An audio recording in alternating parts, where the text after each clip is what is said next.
तो good morning सभी को। आप सभी का फिर से स्वागत है आपका अपने आरती क्लासेज में।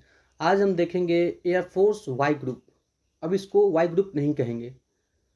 2 दिन पहले एयरफोर्स ने एक नोटिफिकेशन जारी कर दिया अग्निवीर भर्ती के लिए। उसमें वाई ग्रुप का नाम हटाकर क्या नाम रखा है? Other than science subjects. Other than science subjects इसका नाम रखा है एयरफोर्स वाई ग्रुप का। वाई ग्रुप से अब कोई भी परीक्षा नहीं होगी। लेकिन अब यहाँ पर बात आती है सिलेबस की। एयरफोर्स अग्निवीर जो भर्ती करेगा उसमें सिलेबस क्या होगा, तो इस चीज़ को आज हम क्लियर करने वाले हैं। पूरा फुल सिलेबस डिस्कशन करेंगे इसमें हम। तो वीडियो को अंत तक देखिएगा, आपको पूरी चीज़ क्लियर हो जाएंगी। ठीक है, तो चलिए वीडियो को शुरू करते हैं। बताते हैं आपको कि रागा में जो पोर्शन है उसका सिलेबस क्या होता है, क्या पहले जैसा सिलेबस था, क्या अभी है, सब कुछ मैं इसमें वीडियो में क्लियर करूँगा। ठीक है, तो वीडियो को अंत तक देखिएगा। चैनल पर नया है तो प्लीज़ इसको सब्सक्राइब जरूर कीजिएगा। तो चलिए वीडियो को शुरू करते हैं। तो चलिए देखते हैं हम रागा का पोर्शन जो अदर देन साइंस सब्जेक्ट्स में पूछा जाता है। ठीक है, देखिए यहाँ पर लिखा है कि एयरफोर्स वाई ग्रुप, जी हाँ, सिर्फ और सिर्फ अदर देन साइंस सब्जेक्ट्स नाम चेंज हुआ है। वाई ग्रुप को चेंज करके अदर देन साइंस सब्जेक्ट्स कर दिया गया है। बाकी सभी चीज़ इसका वैसा ही है। मैं सिलेबस का बात नहीं कर रहा, मैं बात कर रहा कि उसका सिलेक्शन प्रोसेस है। बाकी सब चीज़ वैसा ही है। सिलेबस मैं आगे क्लियर करूंगा। ठीक है, वीडियो को पूरा अंत तक देखिए ताकि आपको अच्छे से समझ में आए। देखिए यहाँ पर क्या होगा, 3 चीज़ में यहाँ पर आपका ये एग्ज़ाम होंगे और आप सिलेक्शन होगा। ठीक है, देखिए 3 चीज़ क्या है। तो सबसे पहले होगा आपका ऑनलाइन टेस्ट, उसके बाद आपका मेडिकल होगा, उसके बाद शारीरिक स्वास्थ्य परीक्षण होगा, उसके बाद चिकित्सा परीक्षण होगा। ठीक है, शारीरिक स्वास्थ्य परीक्षण मतलब आपका पीएफटी, ठीक है, फिजिकल फिटनेस टेस्ट होगा, उसके बाद आपका मेडिकल होगा। ठीक है, तो इस 3 चीज़ से आपको होकर गुजरना पड़ेगा। एयरफोर्स वाई ग्रुप मतलब आपको आपको एयरफोर्स में शामिल होने के लिए। आगे बात करते हैं हम। तो देखिए ये एयरफोर्स ने अब आपका एग्जाम कैसे होगा, तो एग्जाम होगा आपका ऑनलाइन एग्जाम होगा। ठीक है, याद रखिएगा इस चीज़ को। आगे बढ़ते हैं हम। चलिए, तो इस चीज़ में हम जानेंगे हम कि एयरफोर्स वाई ग्रुप का जो सिलेबस है, मतलब रागा का जो सिलेबस है वो क्या होगा। मैंने पहले बता दिया कि एयरफोर्स वाई ग्रुप और रागा दोनों एक ही है, बस इसका नाम चेंज अभी कर दिया गया है। तो चलिए जानते हैं। देखिए, परीक्षा की तैयारी करते समय बहुत महत्वपूर्ण भूमिका निभाता है। यह आवेदकों को एक विशेष तरीके से परीक्षा की तैयारी में मदद करता है। आवेदकों को चयन प्रक्रिया के 3 चरणों से माध्यम से किया जाएगा। मैंने पहले ही बताया 3 चरणों से होगा। ठीक है, 1 मिनट रुकिएगा। देखिए, मैंने पहले ही बताया आपको 3 चरणों से होकर गुजरना पड़ेगा। आगे बात करते हैं हम। देखिए, ऑनलाइन परीक्षा में आपका अंग्रेजी पूछेगा, रीजनिंग और जनरल अवेयरनेस, जिसको हम रागा कहते हैं, रीजनिंग एंड जनरल अवेयरनेस। ठीक है, रीजनिंग एंड जनरल अवेयरनेस, इसको रागा बोला जाता है। विषय में संबंधित बहुविकल्पीय प्रश्न, मतलब 4 प्रश्न, 4 विकल्प आपको मिलेंगे, 4 ऑप्शन मिलेंगे और आपको इसमें से एक सही बताना होगा। ठीक है, चलिए अब बताते हैं हम कि देखिए पहले चरण में 50 बहुविकल्पीय मतलब वस्तुनिष्ठ प्रश्न होंगे तथा इसके लिए आपको 50 मिनट का समय प्रदान किया जाएगा। सॉरी, यहाँ पर 50 मिनट नहीं, यहाँ पर 45 मिनट का समय आपको दिया जाएगा। ठीक है, क्या कितना, 45 मिनट का समय आपको दिया जाएगा। 50 क्वेश्चन होंगे। अब 50 क्वेश्चन किस किस टाइप से होंगे मैं आपको बताऊंगा। ठीक है, चलिए सबसे पहले आपको पहले चरण के लिए आपको बुलाया जाएगा क्या, तो कंप्यूटर बेस्ड आपका टेस्ट होगा, सीबीटी होगा। 50 क्वेश्चन होंगे आपको और 45 मिनट आपको समय दिया जाएगा। आगे बातें हम देखिए।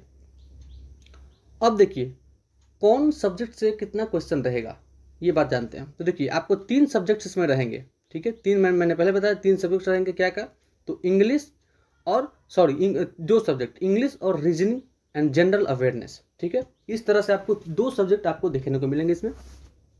रीजनिंग और जनरल अवेयरनेस को अगर मिला दें इसको रागा बोला जाता है और इंग्लिश आपका एक अलग चीज़ है। ठीक है, तो इस चीज़ को हम लोग अच्छे से देखेंगे। देखिए इंग्लिश में आपको 20 क्वेश्चन पूछा जाएगा।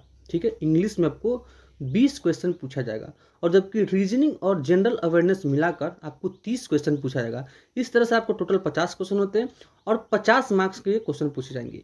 ठीक है, 0.25 आपका नेगेटिव मार्किंग है। अगर आपका 4 क्वेश्चन गलत हो जाता है तो आपका 1 नंबर कट जाएगा। ठीक है, 4 क्वेश्चन गलत हो जाता है तो आपका 1 नंबर कट जाएगा।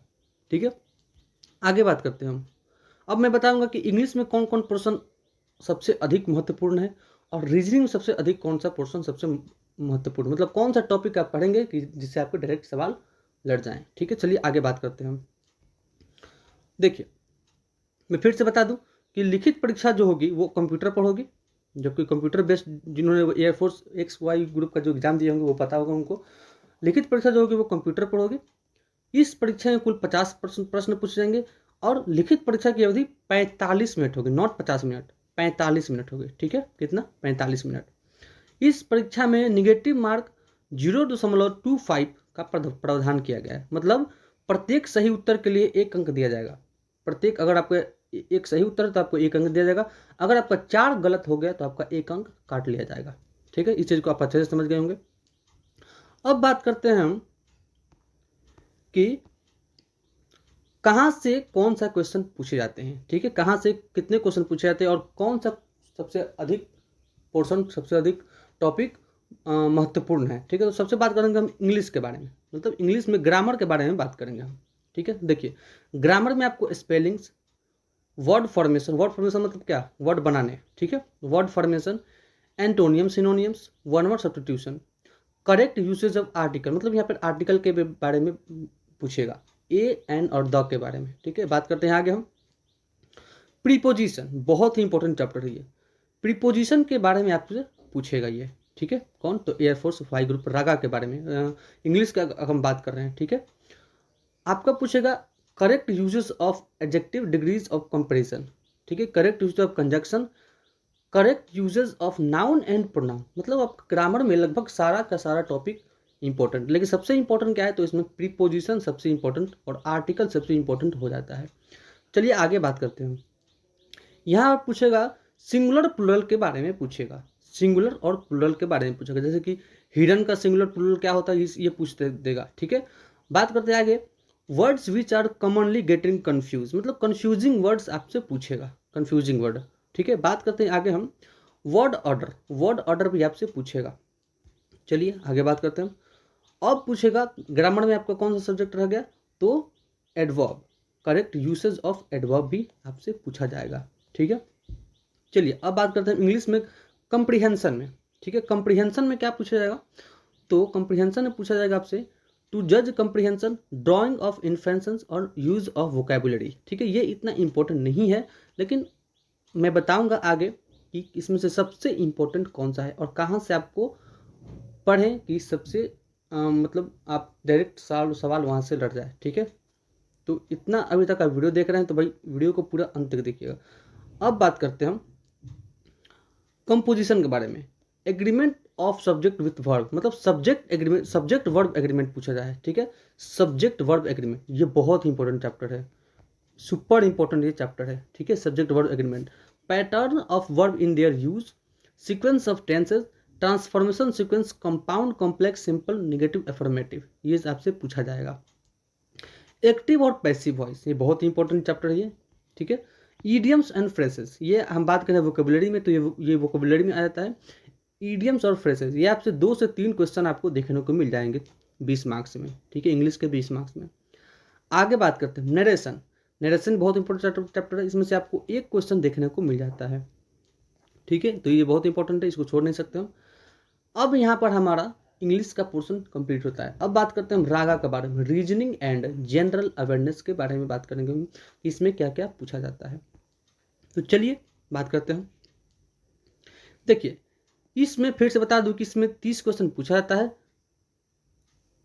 उनकी सूची इस प्रकार है, मतलब कहाँ कहाँ से क्वेश्चन पूछे जाते हैं उनकी सूची इस प्रकार है। ठीक है, चलिए बात करते हैं। देखिए हम रीजनिंग की बात करें तो सीक्वेंस होता है ना कि 1, 3, 6, 9 ऐसे क्वेश्चन पूछा जाए तो इसको संख्यात्मक श्रृंखला कहा जाता है। ठीक है, तो इसके आगे 9 के बाद आगे क्या आएगा? तो इस तरह से हम क्वेश्चन पूछा है तो संख्यात्मक क्वेश्चन यहाँ से 1 नंबर देखने को मिलेगा। ठीक है, चलिए बात करते हैं हम दिशा दूरी बोध, मतलब डायरेक्शन टेस्ट के बारे में आपसे पूछा जाएगा। डायरेक्शन टेस्ट के बारे में आपसे जरूर पूछा जाएगा। गणितीय संचालन के बारे में पूछा जाएगा। संख्या रैंकिंग और समय अनुक्रम, मतलब आपसे घड़ी के बारे में पूछा जाएगा। घड़ी के जो होता है ना कि घड़ी में कितना डिग्री कौन बनता है, 1 सेकंड में कितना डिग्री कौन बनता है, ये सब चीज़ आपसे पूछा जा सकता है। ठीक है, चलिए बात करते हैं आगे हम। गणितीय अंकों का कृत्रिम मान निर्दिष्ट करें, मतलब मैंने अभी बताया ना आपको कि 2, 6, 9 इसके बाद आगे क्या आएगा, तो ये कृत्रिम मान मतलब आगे का क्या मतलब सीक्वेंस होगा ये आपसे पूछा जाएगा। ठीक है, सही गणितीय चिन्ह लगाना, मानवीय संबंध मतलब रक्त संबंध, ब्लड रिलेशन आपसे पूछा जाएगा, कोडिंग और डिकोडिंग पूछा जाएगा। ठीक है, ऑड चूज करने के लिए पूछा जाएगा मतलब असंगत चूज करें। ठीक है, जैसे कि हाथी, घोड़ा, गधा और चिड़िया में क्या अंतर है, तो चिड़िया अंतर है यहाँ पर। ठीक है, तो असंगत यहाँ पर चूज करने को पूछा जाएगा। आपसी संबंध की समस्या पूछा जाएगी। सबसे लंबा और सबसे छोटा रिश्ता पूछा जाएगा, जैसे कि सीता श्याम से बड़ी है, श्याम राम से लंबा है। तो इस तरह से क्वेश्चन आपसे कन्फ्यूजिंग क्वेश्चन आपसे पूछा जाएगा। ठीक है, अब बात करते हैं हम शब्दकोश में समानता, गैर मौखिक प्रश्न, तर्क और नंबर कोडिंग, ये आपके रीजनिंग के सिलेबस हो चुके हैं। ठीक है, यहाँ से आपको रीजनिंग की पूछे जाएंगे। अब बात करते हैं कि गणित में क्या क्या पूछा जाएगा। जो एयरफोर्स का जो गणित है उसमें क्या क्या आपको पूछा जाएगा। तो देखिए, एयरफोर्स का जो नॉन टेक्निकल गणित इसमें पूछा जाता है, नॉन टेक्निकल। ठीक है, इसमें आपको कोई भी ये जो होता है ना कैलकुलस वगैरह, ये सब नहीं पूछा जाएगा। जो भी 12th में पढ़ाया जाता है ये सब कुछ नहीं पूछा जाएगा। लेकिन अगर हम बात करें जो SSC MTS SSC CHSL का जो एग्जाम दे रहे हैं उनसे अगर बात करें कि एयरफोर्स वाई ग्रुप का सिलेबस क्या होता है मैथ का, तो वो जरूर अपने आप को बताएंगे कि हाँ भाई ये होता है। लेकिन मैं आपको यहाँ बता मैं क्लियर कर दूँ कि एयरफोर्स वाई ग्रुप का जो सिलेबस होता है मैथ का, वो टोटल डिपेंड करता है SSC CHSL के सिलेबस पर। ठीक है, सिर्फ और सिर्फ मैथ का। ठीक है, तो बात करते हैं हम, लेकिन उससे SSC CHSL MTS से थोड़ा यहाँ पर आसान पूछा जाता है। चलिए बात करते हैं हम गणित के बारे में। देखिए, यहाँ पर बताया गया है अनुपात और समानुपात। ठीक है, औसत मतलब average, HCF LCM, profit and loss, समय, दूरी और गति, ये बहुत ही ज़्यादा इंपॉर्टेंट चैप्टर है, मतलब यहाँ से क्वेश्चन आपको पूछे ही जाएंगे। ठीक है, अब बात करते हैं हम समय और दूरी, प्रतिशत, संख्याओं का सरलीकरण मतलब आपको बोर्ड मास पूछा जाएगा। और बात करते हैं हम भिन्न के बारे में। ठीक है, और अगर हम बात करें ट्रिगोनोमेट्री में तो यहाँ पर आपको देखने को मिलेगा त्रिभुज, वर्ग, आयत का क्षेत्रफल, घनाभ, सिलेंडर, शंकु और गोले का सतही क्षेत्रफल और आयतन, संभावना और सरल त्रिकोणमिति मतलब ट्रिगोनोमेट्री आपको देखने को मिलेगा। और मेंसुरेशन से आपको यहाँ पर कोई 3 टॉपिक यहाँ पर दिए गए हैं, 2 टॉपिक यहाँ पर आपको देखने को मिलेंगे। चलिए आगे बात करते हैं हम। तो ये हमारा रहा किस चीज़ का, ये हमारा सिलेबस रहा मैथ का सिलेबस, एयरफोर्स वाई ग्रुप का मैथ का सिलेबस रहा। मैंने क्या क्या देख लिया, इंग्लिश का सिलेबस देख लिया हम लोग, रीजनिंग का सिलेबस देख लिए, मैथ का सिलेबस देख लिए। अब बात आती है हमारे जनरल अवेयरनेस, सबसे ज़्यादा क्वेश्चन पूछे जाने वाले जनरल अवेयरनेस से आपको क्वेश्चन देखने को मिलेगा। लगभग 15 क्वेश्चन आपको जनरल अवेयरनेस से देखने को मिलेंगे। ठीक है, मैं बताऊंगा आपको कि कहाँ से आप पढ़ें कि टोटल आप वाई ग्रुप में 30 क्वेश्चन पूछा जाता है रागा में ना, तो आपको 28 से 29 क्वेश्चन आपको देखने को लड़ जाएं। ठीक है, तो इस तरह से आपको पढ़ाई करना, मैं बताऊंगा आप कहाँ से पढ़ेंगे तो ऐसा क्वेश्चन आपको, ऐसा चीज़ आपको फेस करना मिलेगा। ठीक है, तो चलिए बात करते हैं हम सामान्य ज्ञान और करंट अफेयर्स के बारे में। तो देखिए, general knowledge and current affair, आपको सामान्य ज्ञान, जो एक सामान्य ज्ञान होता है वो आपको पूछा जाएगा। नागरिक शास्त्र, ठीक है, जैसे कि पॉलिटिकल में आपको ज़्यादा नहीं, बस 1-2 क्वेश्चन आपको कोई शिफ्ट में देखने को मिल जाएंगे। ठीक है, जियोग्राफी, ये बहुत इंपॉर्टेंट टॉपिक है, जियोग्राफी से आपको क्वेश्चन जरूर देखने को मिलेंगे। वर्तमान घटनाएं मतलब क्या, तो इसका मतलब होता है करंट अफेयर्स, वर्तमान घटनाएं करंट अफेयर्स आपको देखने को मिलेंगे।